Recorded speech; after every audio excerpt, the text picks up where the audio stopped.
வணக்கம்.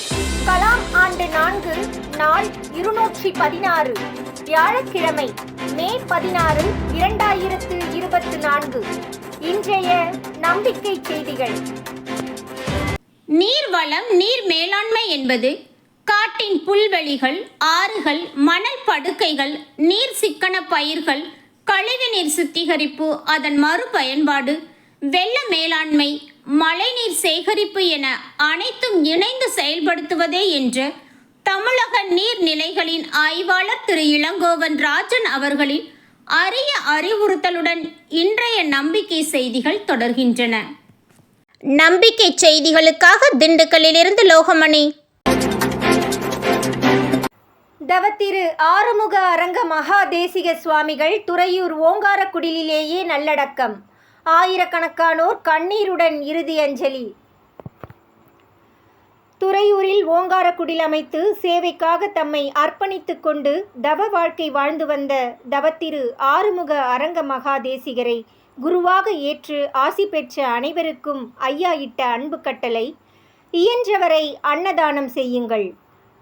அதனை ஏற்று தமிழகம் நெடுகிலும் மட்டுமல்லாமல் மலேசியா, சிங்கப்பூர், ஸ்ரீலங்கா உட்பட பல்லாயிரக்கணக்கான சீடர்கள் தத்தம் பகுதிகளில் ஆத்ம திருப்தியோடு செய்து வரும் அன்னதானத்தினால் ஆதரவற்ற வயதான லட்சக்கணக்கானோர் பசியாறி வருகின்றனர். துறையூர் ஓங்காரக்குடிலுக்கும் சீடர்கள் தாராளமாக நன்கொடைகளை வாரி வழங்கி வருவதால் தொடர்ந்து குடிலிலும் சுற்றியுள்ள குக்கிராமங்களிலும் உள்ள மக்கள் பசியாறி வருகின்றனர். இன்று அவர்கள் அனைவரும் சாறை சாறையாக ஓங்காரக்குடிலுக்கு வந்து கண்ணீர் அஞ்சலி செலுத்தினர்.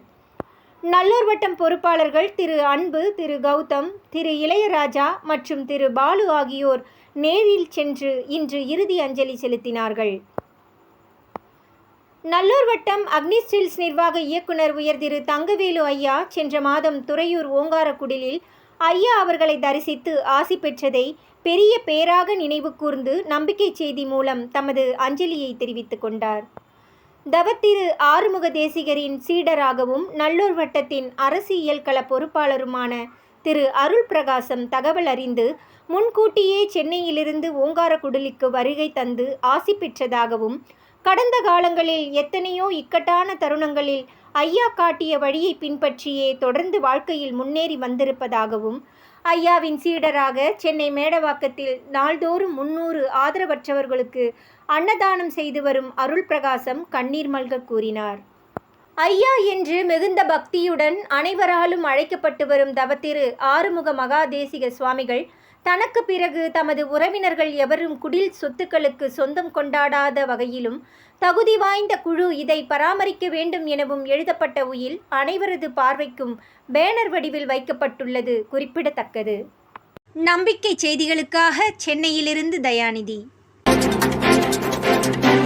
நல்லூர் வட்டத்தின் பயணம் 8500 நாட்களை கடந்து மக்கள் சக்தியாக மேலும் மேலும் வலுப்பெற்று வருவது, அதன் ஒவ்வொரு நாளுமே ஒரு வரலாறு. இதோ அக்டோபர் 15, 2021 கலாம் ஆண்டு 2. சால்கம் நிறுவனத்தின் நிர்வாக இயக்குனர் திரு சசிகுமார் அவர்கள் உடன் சந்திராயன் வெற்றி நாயகன் doctor Mayilsamy Annadurai. 30 million pieces of phones are produced in India. 2014-15 பார்த்தீங்கன்னா ஒரு 50 மில்லியன் தான் ப்ரொடியூஸ் பண்ணிகிட்டு இருந்தோம். ஒரே ஒரு கம்பெனி தான் பண்ணிகிட்டு இருந்தாங்க. அப்போ என்ன சொல்லுவாங்கன்னா, ஹூ மேக்ஸ் இன் இந்தியா அப்படின்னுவாங்க. நாங்கள் when we go out to promote our Indian products, the world used to ask us who makes in India. ஆனால் இன்னைக்கு அதே 2020ல the question is reversed, who does not make in India. நம்பிக்கை செய்திகளுக்காக திண்டுக்கல்லிலிருந்து லோகமணி. உள்ளம் நாடி இல்லம் தேடி பயணத்தில் சேலம் மாவட்ட பொறுப்பாளர் சபரிநாதன். சேலம் மாவட்டத்தில் லட்சிய சமுதாயத்தை கட்டமைக்கும் பயணத்தில் ஓய்வு பெற்ற வங்கி அதிகாரியும் யோகா ஆசிரியரும் நல்லூர் வட்டத்தின் வாழ்வியல் கள பொறுப்பாளரும் திருமதி பாக்கியலட்சுமி அம்மா அவர்களை அவரது இல்லத்தில் சந்தித்து பேசினார். அடுத்ததாக இருவரும் சேர்ந்து லைஃப் ட்ரஸ்ட் கலைவாணி அவர்களை சந்தித்து பேசினர். அடுத்ததாக சபரிநாதன் மாற்றுத்திறனாளிகள் சங்கத்தின் மாவட்ட தலைவர் திரு சக்திவேல், திரு முரளிகிருஷ்ணன், திரு பிரபு ஆகியோர்களை சந்தித்து பேசினார்.